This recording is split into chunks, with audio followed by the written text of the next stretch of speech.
going to Olympia, Lee? Yes, I am. I think Uprising's taking me there. Yeah. Oh, all right. So then we should definitely see if we do can an after party. You know where we should do it because we always talk about it. Where? At one of those McDonald's party rooms.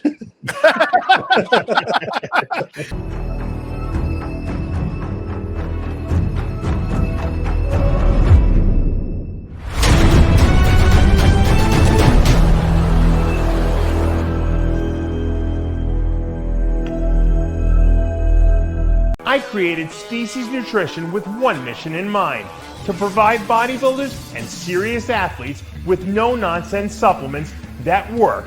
I put my name and reputation on every bottle of Species Nutrition products.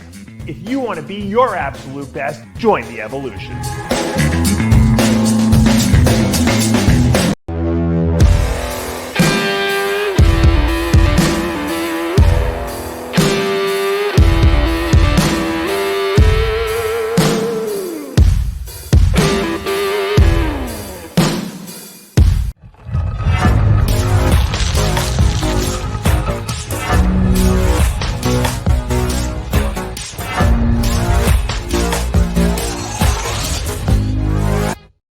And we're back for another edition of the Palumbo Podcast, brought to you by Species Nutrition, House of Pain, and IRONMAG Labs. And we're joined, fresh off his Australian to the U.S., back to Australia trip, Lee Priest and John Romano, who didn't go anywhere. Nope. And Lee, Don't talk about trip. Lee got 26 vaccines, John, and he's still got fucking COVID. Unbelievable. I have 0 vaccines and have never gotten COVID.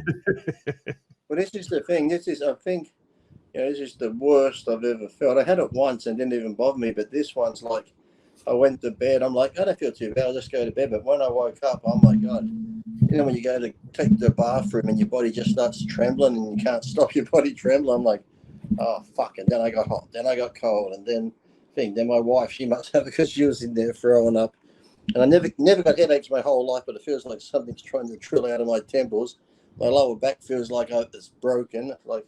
And the funny thing was, I was watching all these things yesterday on YouTube where Ian Valliere and everyone was talking about how sick they got their heels throwing up and all that from people just, shaking hands and doing everything. I think, I'm lucky I didn't get that. Well, you got to say bloody hell. I tell you. So it came on last night and hit hard, and every hour I'm watching the clock. I got a cold cloth on my head, and then I got it off my head. Then I'm freezing. Then on this. Then on that. You should be taking Paxlovid. Paxlovid reduces the time you get it, the symptoms, by at least 50%. What about ivermectin? Ivermectin. Yeah, I don't know what the dose of ivermectin is, but you can get Paxlovid prescribed from a doctor, whereas the other ones. I'm going to let you go and inject some bleach. Yeah, you can do that. I have ivermectin in the house just in case, but never needed it. Yeah, the Paxlovid, I took it for 5 days when I first got the symptoms, and I had nothing more than a cold. That was the symptoms I experienced, and it went away in like 5 days. It was pretty good. And then the thing was, when Johnny Morant thing came up, I'm laying in bed last night because it's so, my chest is like this. I couldn't breathe deep because every time I took a deep breath, I'd start coughing. So I'm laying in bed. You thought you were done. You thought you were dead. Now here comes the anxiety. Here's Dave doing a show about me passing away. That made it worse. Yeah. He's passing away, but he's pretty choppy with his connection, though. Is my connection bad, John? His is. He keeps leaking. Lee is, right? up. Lee is bad. Yeah, I don't know why. Freezing up. Hold on. Are you on like dial-up or something like that, Lee? I was on Wi-Fi, but I'll take it off. Hold on. Oh, okay. Sometimes the Wi-Fi here is shit for some reason. So, John, I go purposely to Columbus, Ohio. One of my reasons for being there is to actually see Lee and spend some time with him, break some bread with him, hang out. 10 minutes I see him for. I do one video, and maybe I'm glad I didn't see him because he had. Yeah, really, you'd be definitely ill right now. I did want to spend time with him, but you know what? He gets back to the room after a long day in the expo. What does he do? He orders pizza, sits down in front of the movie. The room service. He gets a movie in his room, and he's asleep by 8:30. And then he's up at 4:30 having to go work out. Yeah, I took videos walking down the street early in the morning, Columbus, going to the gym. My friend Paul just said, he goes, yeah, you were saying you were going to get raped, right? Yeah, I was hoping. And then I had to let. That's funny because the guy there gave me a card to get in, like a membership card, because he wants to do some T-shirts with my image on the gym owner. When Nick Walker come, he couldn't get in, so I'm just standing inside waving to him. But I went and let him in. He goes, "How did you get a card?" I'm like, "I know people." Now, is that the gym that Lorma used to own? Yeah, it used to be the World Gym. World Gym? The one that used to be a bank. It had a big vault. Right, and the vault in there. Remember that vault, John? Yeah, absolutely. I loved it. I was watching the thing there too, came up where Sid was interviewing Ronnie, still talking about when I beat him. Right, he's still talking about it. I know, you're right. If I had known he was doing that, I would have stood in front down the crowd there and stuck up behind him and went, boo.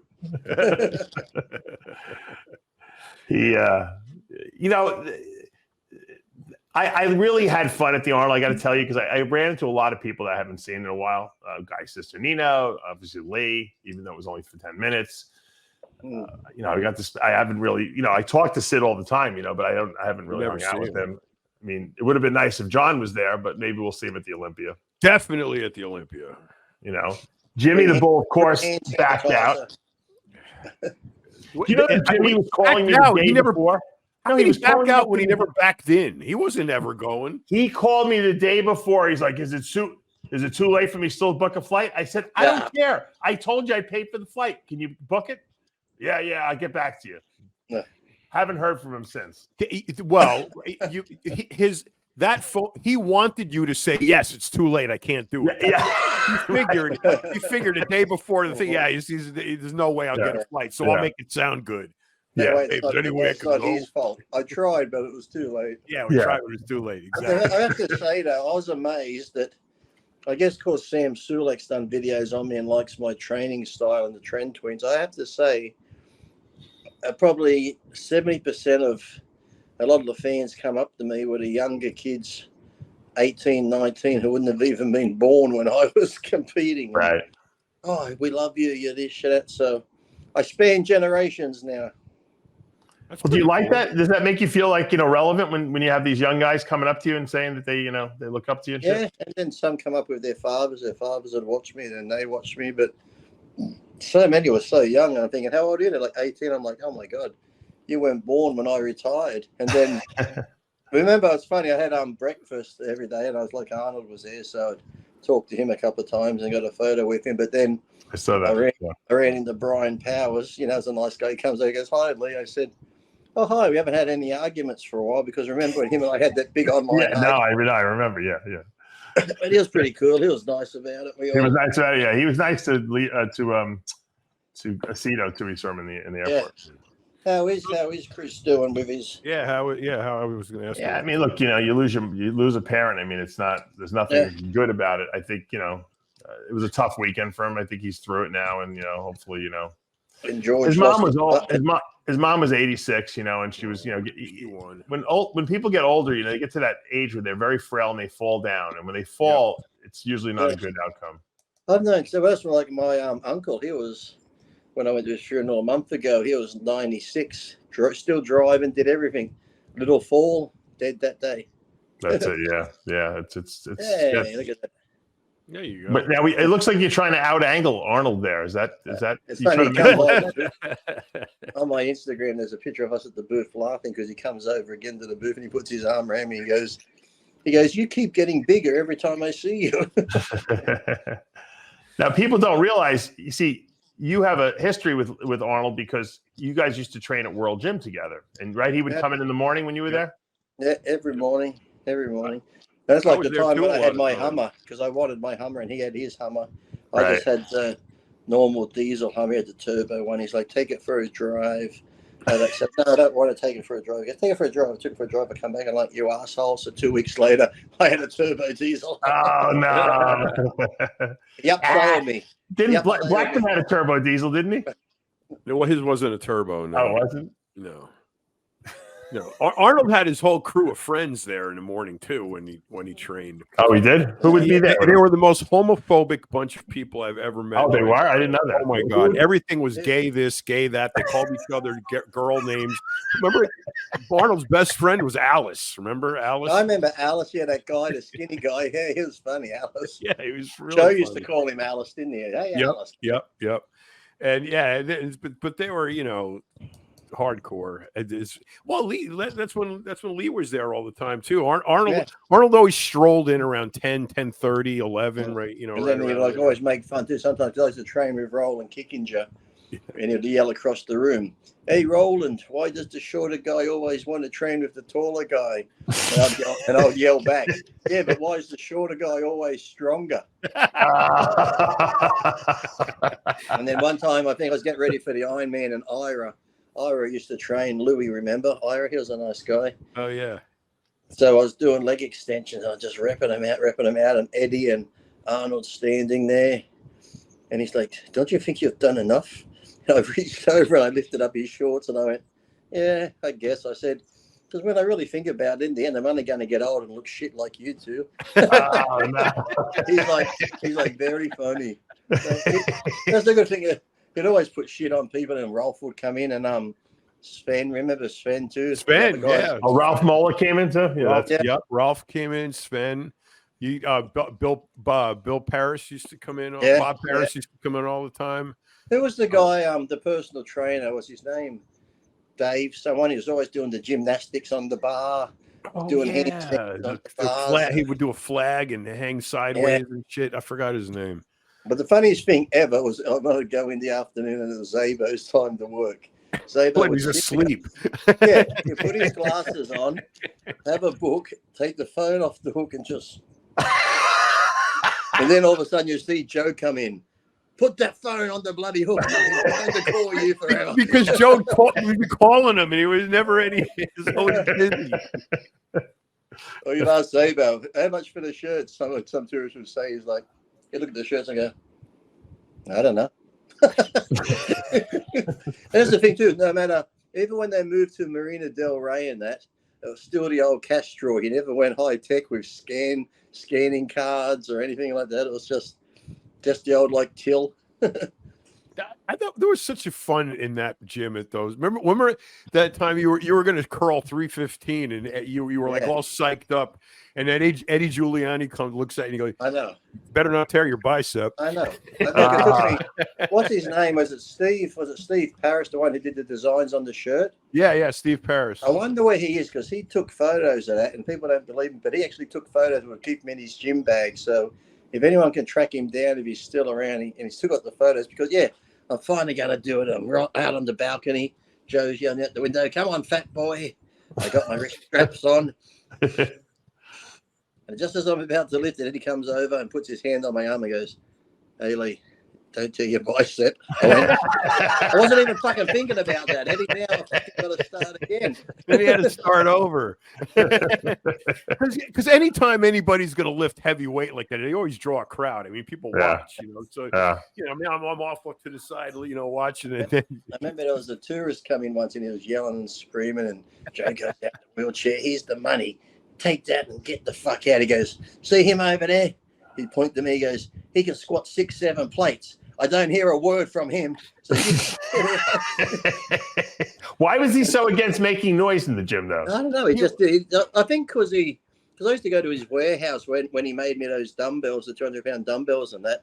And I think just because he put so much work into making the equipment, he hated people abusing it. Yeah. Because that stuff that was on the outside deck, you think about it, I was on the outside deck in the salt air and just the air, but it was some of the smoothest equipment ever. Mm-hmm. And then there's another time I was there and I'm out on the balcony. He slides the window open. "Fat boy, come here." I don't know what now. I go in. There's this guy in the office, and there's this piece of equipment where it's got a handle here and a pole and just two slanted things. So all you do is hold on to it and do calves, right? So he goes, "Fat boy, get on that. Get on. Do it." Because this guy's trying to sell it to Joe. So I get on it and I'm doing it. I said, Joe goes, "Now, would you use it?" And he looks at me. I go, "Probably not." And he turns to the guy and goes, Take your fucking piece of shit and get out of here. Was that Roger Stewart? I'm like, sorry. Oh, did Roger was Stewart that Roger have Stewart? No, I don't know what it was. Something The like guy with the long hair? The guy with the remember long hair, yeah, with the kid. Really, He had good some hair. kind of calf machine. You're right. Yeah, John. it sounded just like that. Yeah. You know, that World Gym, that building, did Joe own the whole building? Yep. Yeah. Can you imagine how much money that building must be worth now? It's gone now. All gone. Oh, they tore it down? Last time I was there, it's all gone. Because I know when he was getting out, he gave it to Arnold. But then he got it back, remember? And then they moved over to the old Sizzler building. Yeah. Yeah. What was that attorney? Uritz? Greg Uritz? What do you think they sold that building for? Mike that real estate was so valuable there. Right on Main Street in Santa Monica. Are you right on the one block from the ocean? Are you kidding me? Yep. That building is probably worth $10 million. And I bet you Joe paid nothing for that thing too, right? Probably not close to nothing. Yeah.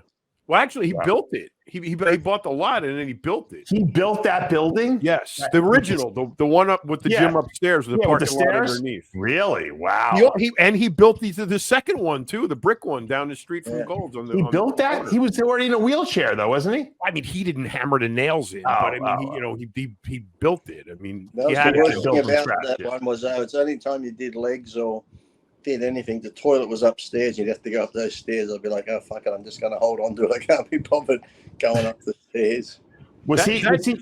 That original gym, you had the parking lot was underneath the gym, and you had to go upstairs from the parking lot. If you didn't go out up on the street, this the other stairway inside. You walked right through the shower, right through the men's locker room.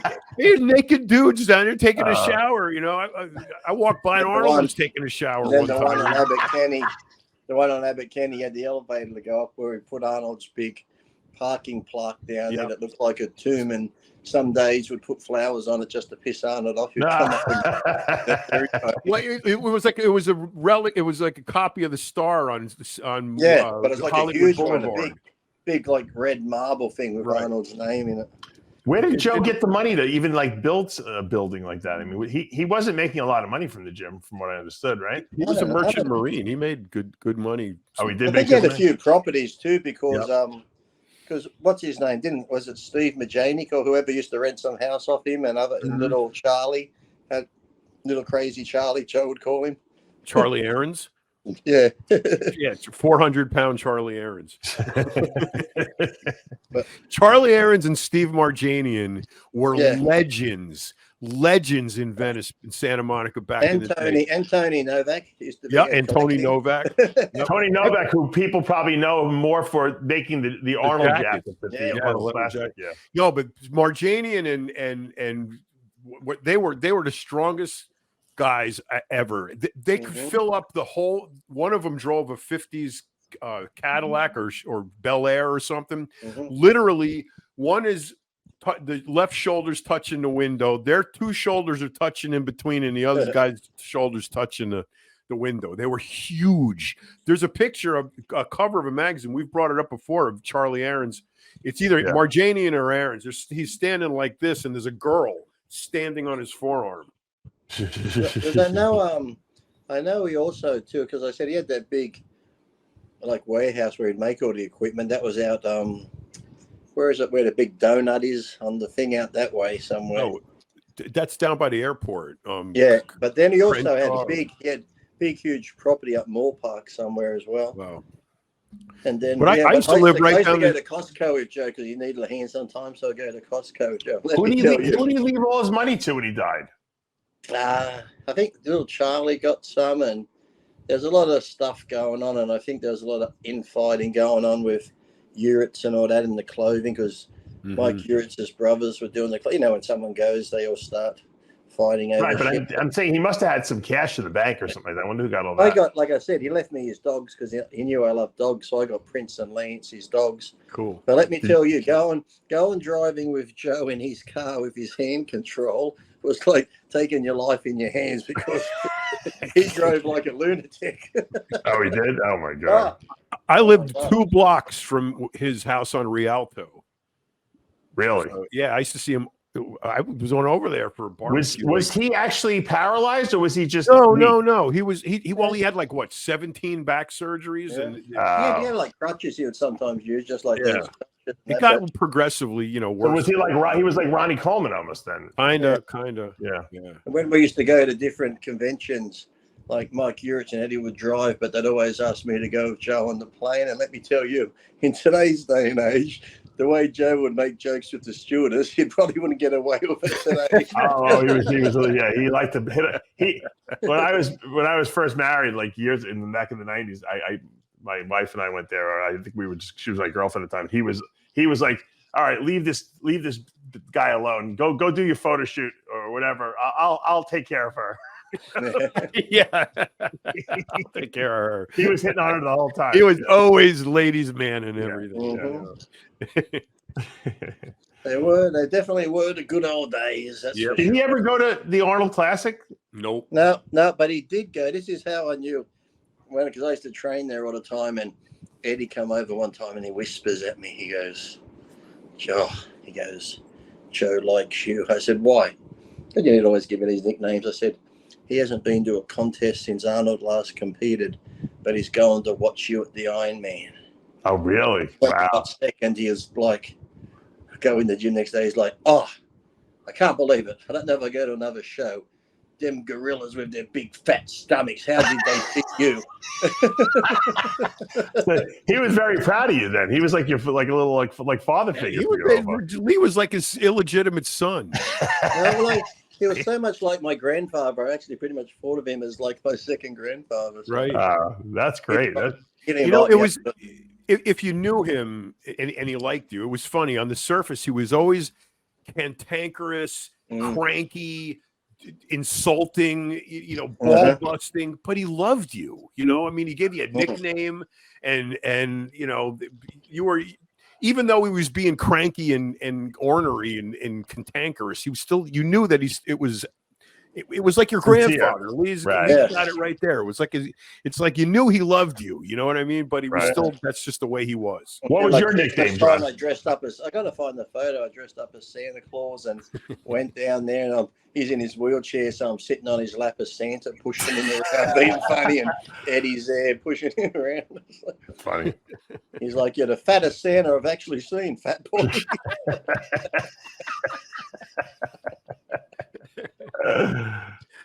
Right, but he made those 200-pound dumbbells, I have to say, because, when you get big dumbbells, they're so long. He made these things, they were like this, like probably that wide, but they were just bigger in diameter. He even had me go over to the warehouse. He goes, get your hand grip right. He made the hand grip just so like my hand would fit in it perfect. And now, how did he welded it? Oh, yeah, they're out of solid steel. He made them really nice. He turned the handles on a lathe. That's pretty cool. Yeah. Then when he lived had the Marina Del Rey one, remember he had, everyone lived over there. He had, what was his name? Chuck. Used to call him, he used to do all the movies and the old spaghetti western movies. Chucky, I forget his real name, but he was in that many movies, and he owned land in Italy, and the Vatican was always trying to get the land off him. And then Dr. John, remember Dr. John Gurgott? He would always be there. He lived there too, so he took care of his friends. They all had units in that building across from there, and he'd be like, "Fat boy, what are you doing?" I said, "Nothing." He goes, "Come over for dinner. We've got Costco chickens and that." And did he live in that building, Lee? Yeah, across from the Marina Del Rey one. He had the Sizzler one. Then he had that building also on the corner where he had a unit there, a big one downstairs. Dr. John and Chuck had one upstairs, and that. So he pretty took care of his friends pretty well. Did he rent that to them, or he let them just live there?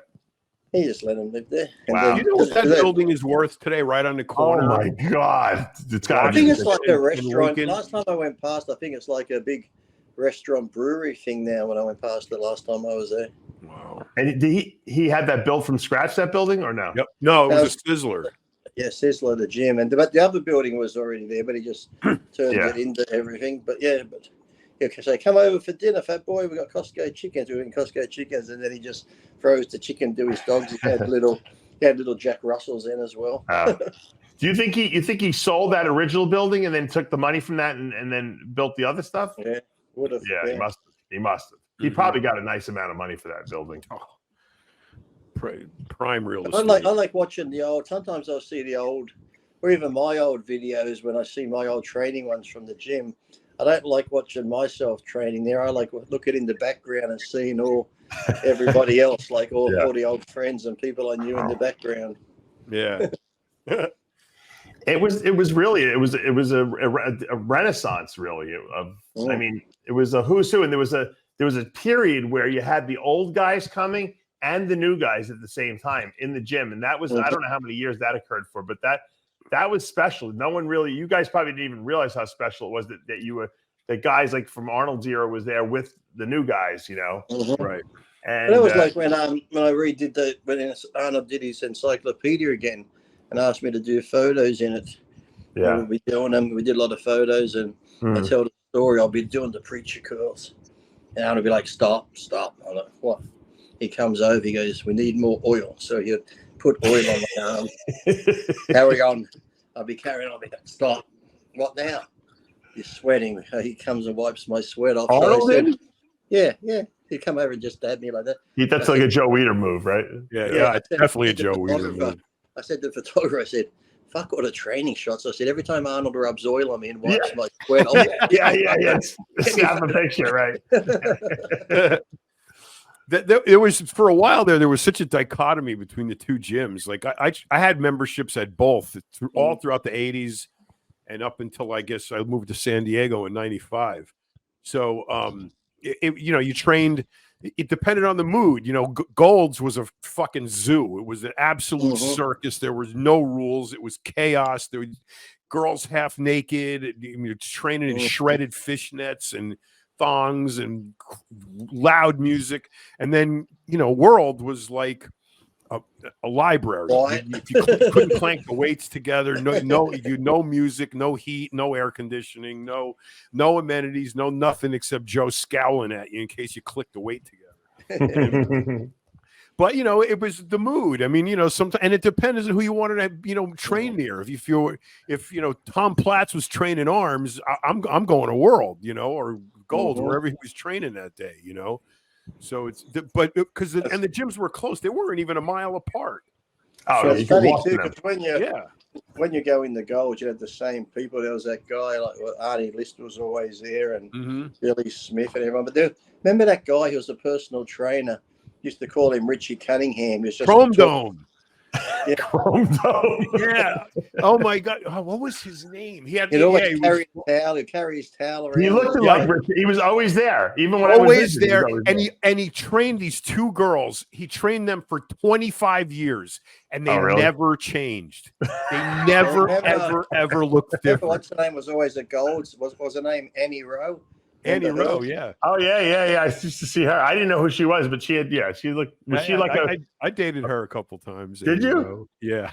I was going through my older woman stage.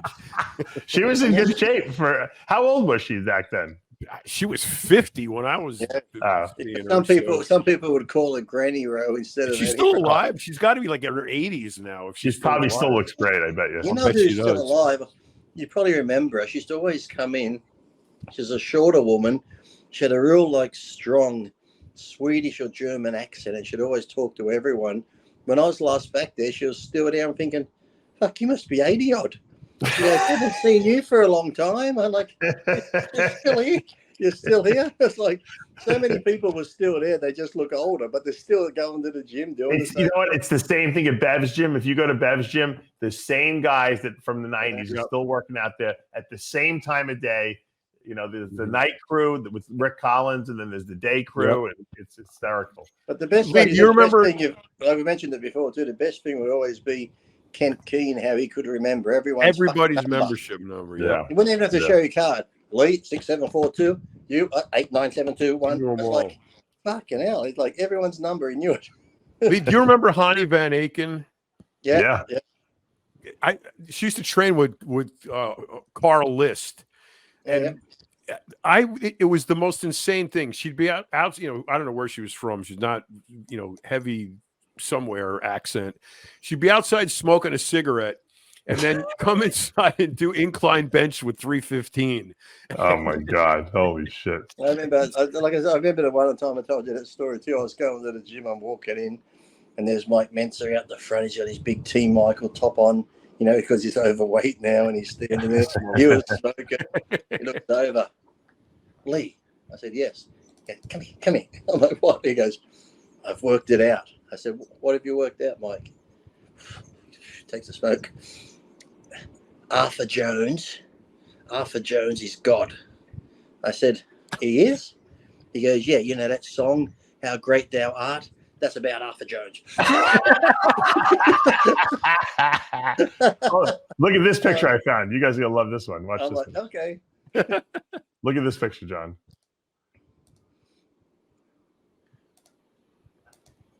Oh my God. Can you see it? Ken Kuhn. Ken Keene. Yeah. That was 1994. Wow. Yeah. Damn. Or 95, maybe 95. Yeah, how it would have Look how young Kent is there. I've still got my picture up on the Gold's Gym wall above that, just where the magic light comes through that door.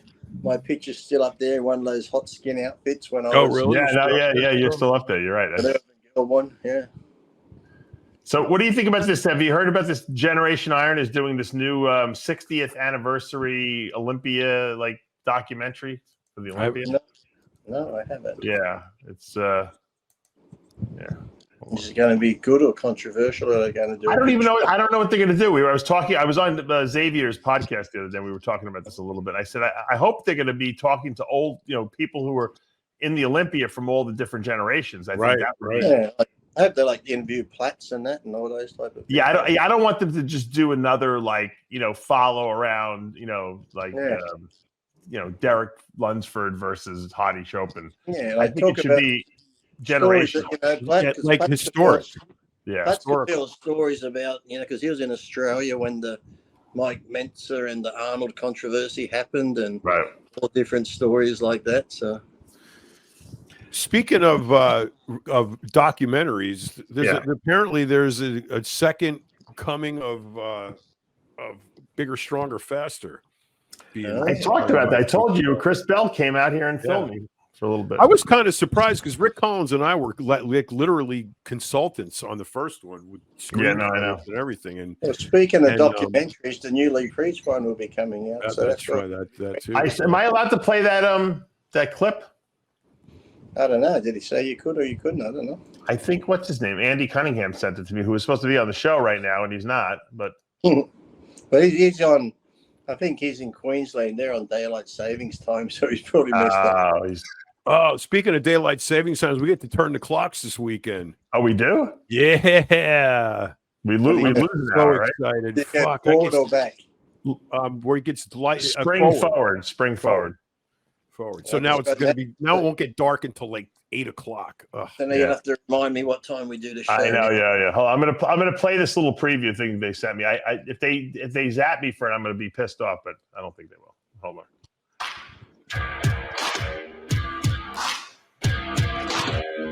He's made it look like a Marvel comic, yeah. Yeah, it does look like a little Marvelish.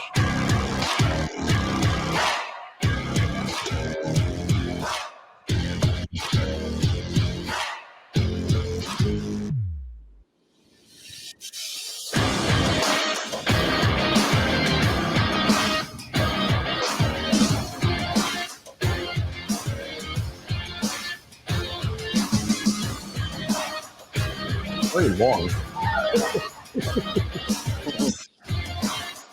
That's going to be a good one.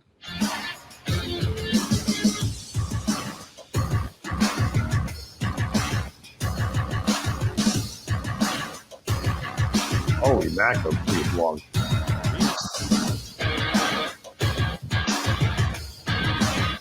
I'll get to hear what we can. Tell me he spelled Danny Hess's name wrong. Oh, I'm in it. That's right. Rebel with a cause. So that subtitle hasn't been used like 50 times. All right. Well, that's coming soon. Rebel with a cause. Cool. James Dean. Have you seen have you seen it yet? Screen? No, I've got a different thing of it I could show you. I could send you, but you can't show. But it's like part of the interviews where people are talking. But I like to hear the whole thing. Even Paul Dillet's on one of them. He's saying stuff. So interesting.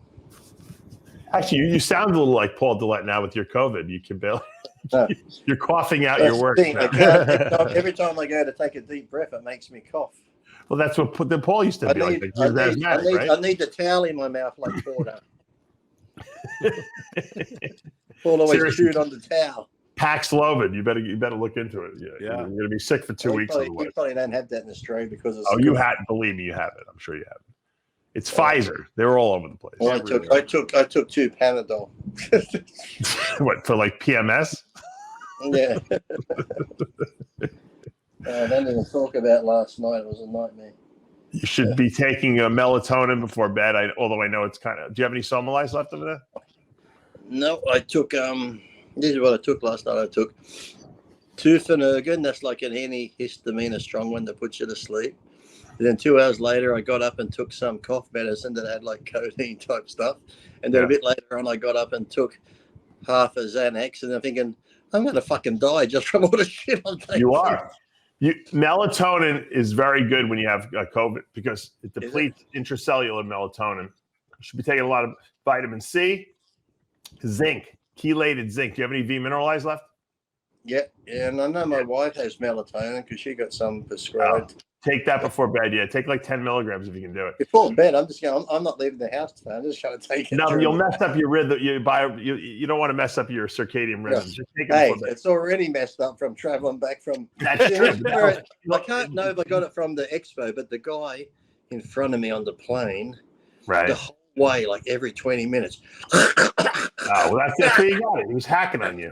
Oh, that sounded just like Joe Biden's State of the Union address last night. I didn't watch it. Was it bad? Yeah. Was it bad?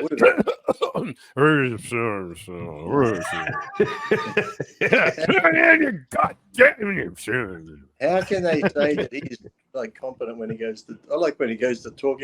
Well, was that one where he said, "Yeah, I'm fine." He went to pronouncing. He goes, "I'm." Like, what? I like when he says, "I'm going to slow down there because I want to get this right." I mean,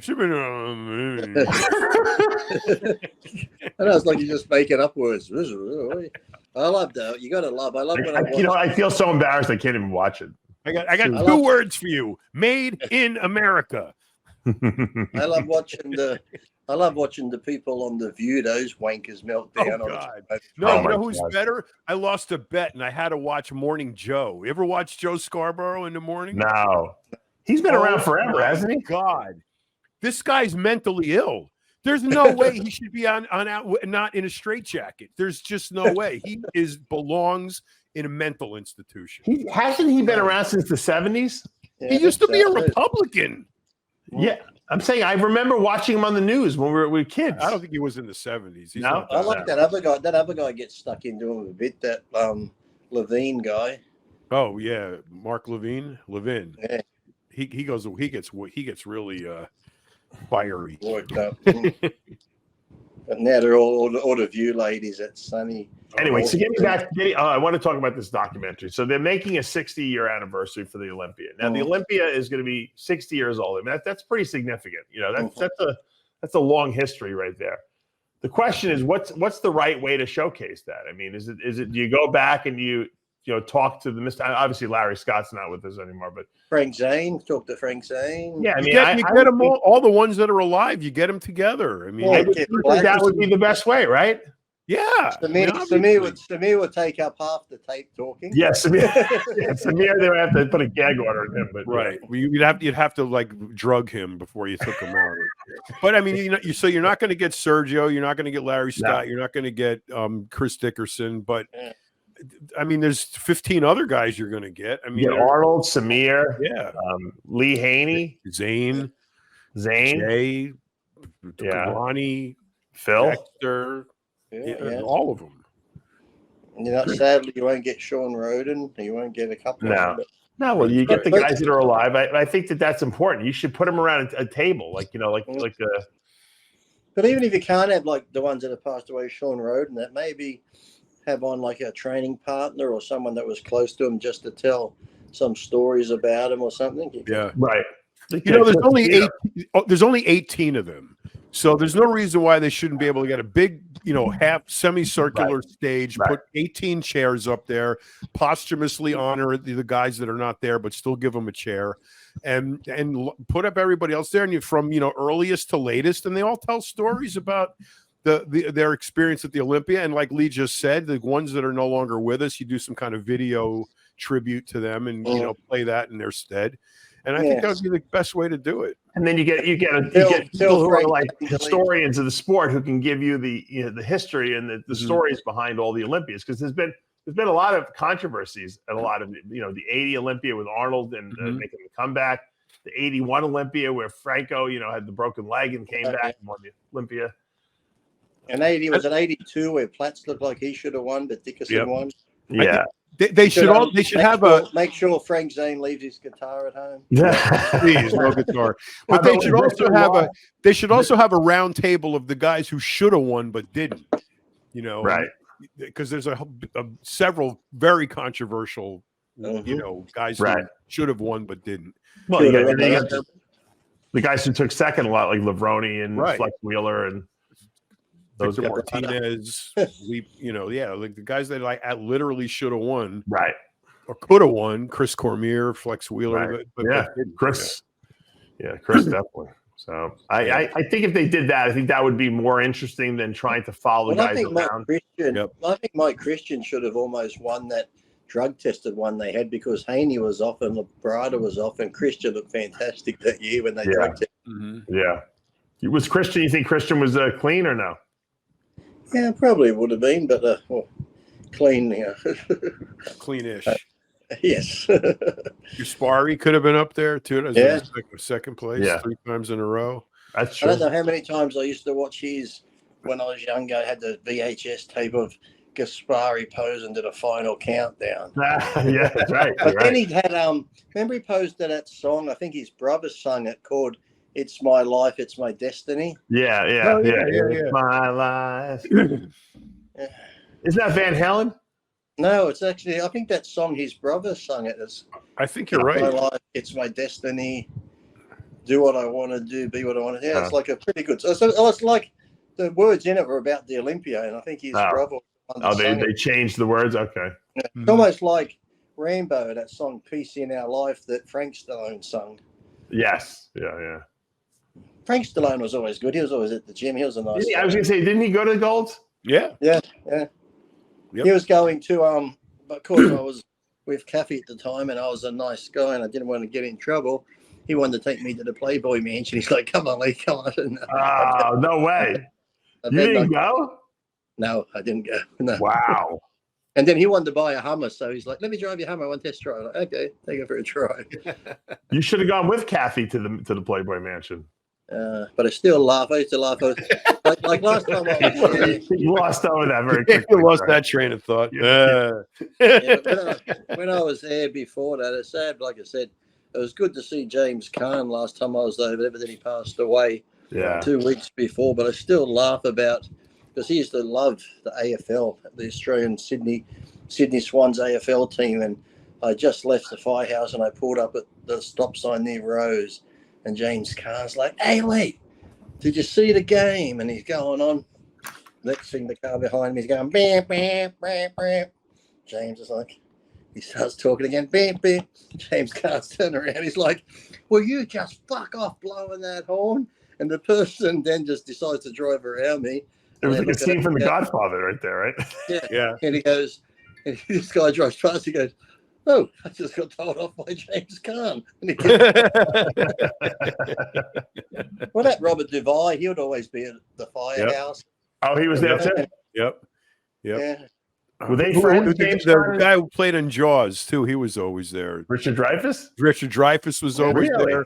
The singer from Journey, what's his name? Stephen Gregory Hines was always there. Greg Hines trained there all the time. Kareem Abdul-Jabbar trained there. Magic Johnson trained there. Lyle Alzado trained there. mean, fuck, Did man, those who's guys who? go there, you think, for the girls, or what? Why do you think they went there? What's his name? Van Halen. Yeah, Keanu Reeves was in there. They're all. I'm saying, why do you think those guys went there? Because it For was what? cool. They just went to the It was- gym because I still remember one of the nicest guys I used to talk to. He's sad, passed away too. Dennis Hopper. Now he was. Yeah. He was one of, he was Oh, one he's of the good. He was great. He was the actor. original, yeah. I still remember I was curling down near that magic mirror. And I'm just doing curls. I just keep hearing. And I'm like, what? I'm like, what? He goes, Lee. I said, what? I turn around. He goes, the paparazzi are outside. He goes, do you think they'll recognize me today? And he had black pants on and his big black baseball cap on, these big aviator glasses, a big black T-shirt with After wrote across it in white letters.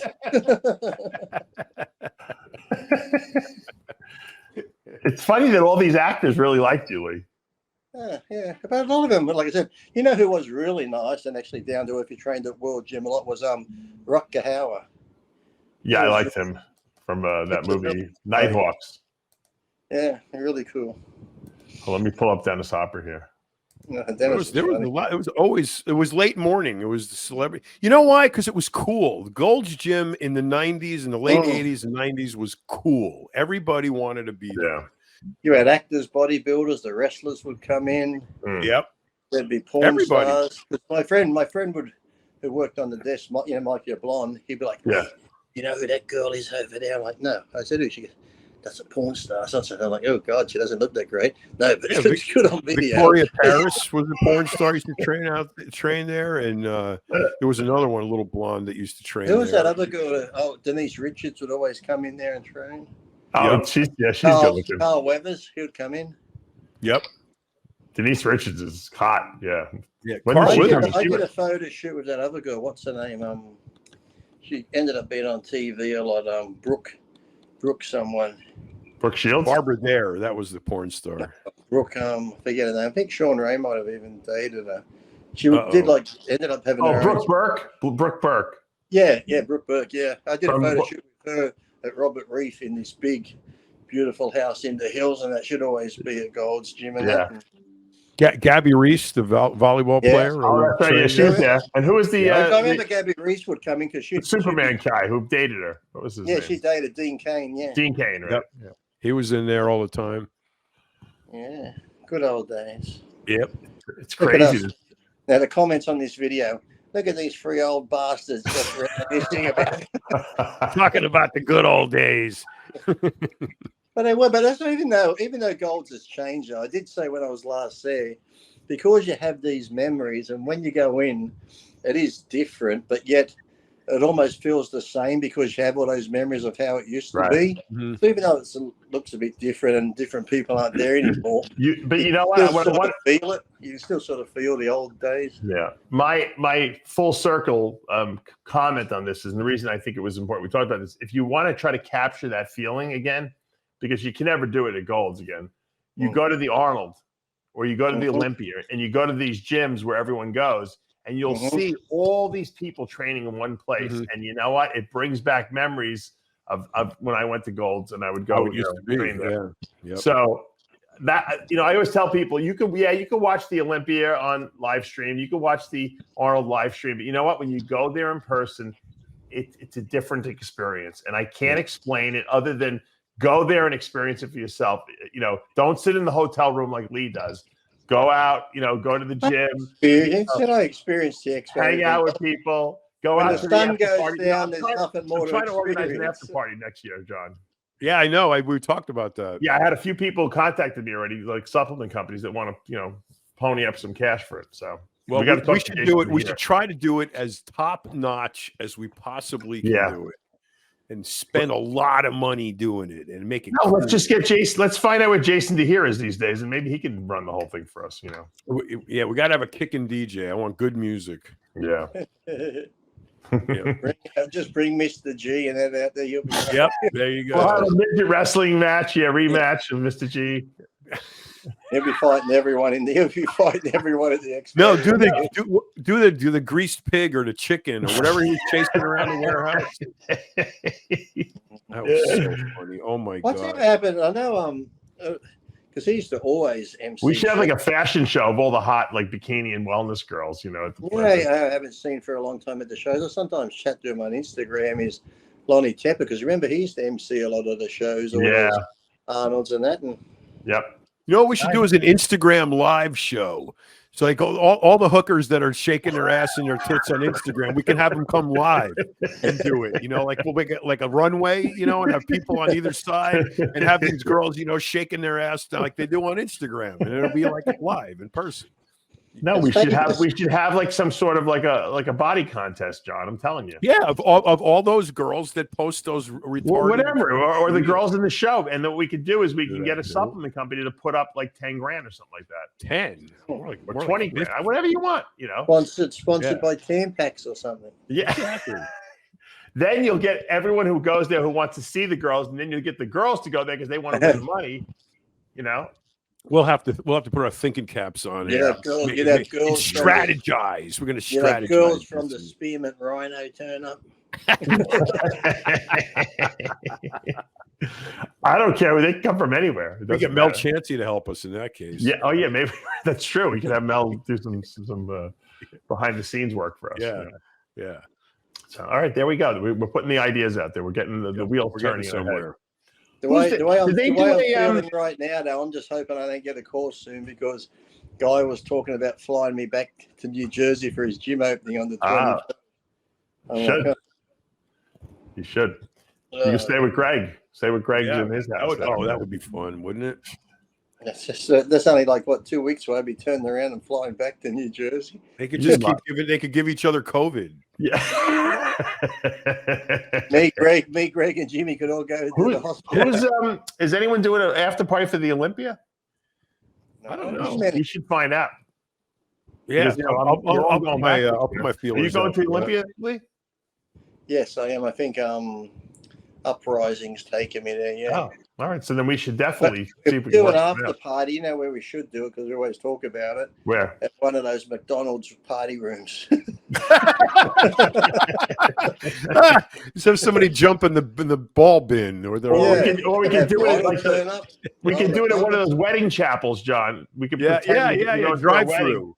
And we could actually just have an after party there. That's all. We should actually have a drive-through after party, like the drive-through wedding chapel. Yeah. We should just I think the window. I think we owe him the respect of involving Chris Cormier in the after party arrangement, don't you? What? There would be no such. You couldn't have the word after party and Chris Cormier not. It should really be the Chris Cormier after party. You know, our special sponsors the Chris Cormier after party. The honorary Chris Cormier after party. Like the Dennis Rodman after party, you know. Yeah, so Chris is our Dennis Rodman of the. What was it they used to call it at Planet Hollywood? Was it Rehab? It was Rehab. The day party. Right. So what's the opposite of rehab? Debauchery? I don't know. Chaos. You should just call it chaos. Chaos. The Chris Cormier chaos after party. Yeah, right. Exactly. The Chris Cormier, sell me the rest of somebody will end up OD and dead, and that'll be like Chris is going to do a special dance off, without a shirt on. We guarantee to buy all your leftover drugs as you walk out the door. Remember when Chris would go to those after parties, he'd wear those like fishnet shirts and all that sort of stuff? Yeah, it was great. I was reminiscing with him while you were sleeping, Lee, or probably getting up to go to the gym. Chris, I went right before I got back to the Hilton. Chris was in the bar right there with Victor Martinez and a bunch of guys. I would have gone out. I would have gone out more because you remember I only got there the day before, and I was trying to catch up on sleep. If I had gone out late at night, I'd be a mess at the expo. So what? You're supposed to be there to have fun. You're not just supposed to work. Dave, why don't you start now? And invite Chris Angel and get him involved in it. And maybe he can. Maybe he. Right, I didn't even think about that. He has access to some incredible, like, cool private places. You know, he probably can hook us up with a good place. Yeah. So maybe let's start pooling our resources. All right. Yeah, we'll start fishing around and figuring it out. All right. Well, Lee, feel better. Take care of yourself. Try to get that prescription for Paxlovid. I'm telling you, you'll feel a lot better. And hopefully, for morphine. No. I want to get one of those telling you- green pens. You know, when you're in pain, they give you the green pen to suck on. Where do you get them from? I always tell everyone, whenever you're sick, just get as fucked up as you can possibly get and ride it out. Just ride it out. I mean, you're just like, do some mushrooms, Lee, so that you don't even remember it. Check out. Yeah. Look, what do animals do when they're sick? They sleep. Right. So it's hard for us to sleep. So we need a little help. So you get gacked a little bit and you go to sleep. So if you slept for 3 days straight, you'd wake up, you'd be good. You'd be fine. If I don't wake up, this is Dave Palumbo reporting. Well, you do lost take, another one. Lee went and took John's advice and took too much. Very sad day in the world of bodybuilding. We lost another great soul. Lee Priest. We lost OD'd. Johnny Moran. That was sad about Johnny, wasn't it? Lee Priest OD'd on NyQuil last night. Trying to sleep for 3 days at John Romano's suggestion to get over his COVID. And he succumbed to the NyQuil, and he never woke up. It was sad. John Romano claims Johnny another Moran one. passed away, though, wasn't it? That was sad. What was? That was terrible. Johnny Moran. That was sad. Oh yeah. You know, wasn't he like Dorian? How old? Did you hear that story I told about Dorian? Which one? Jason Orange told me that Dorian was at Diamond Gym once back in the when Johnny Morant was in those days in the 90s. Mm-hmm. And Johnny went up to Dorian to introduce himself. And he's like, "Hey, Dorian, Johnny Morant." He goes, "I know." Dorian said, "I know who you are."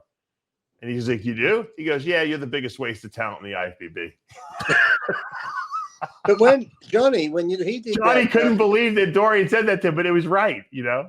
But when he did that WBF show, he was massive. Like if he was like another Ronnie Coleman. If he just got the conditioning right, he could have been. That's what Jerry Scalise said. Jerry Scalise said he was Ronnie Coleman, but he didn't like the diet. Right. He trained though. He trained hardcore. He lifted a lot of weight, you know.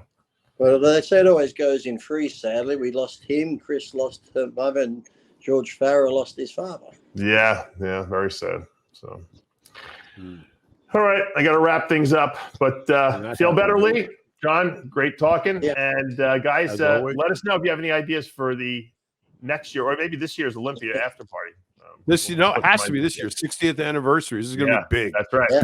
Big Lee. Yep. All right. 60th after party. 60. We'll see you guys again next Mr. week. G will be bringing the boas out for that one. See you next time.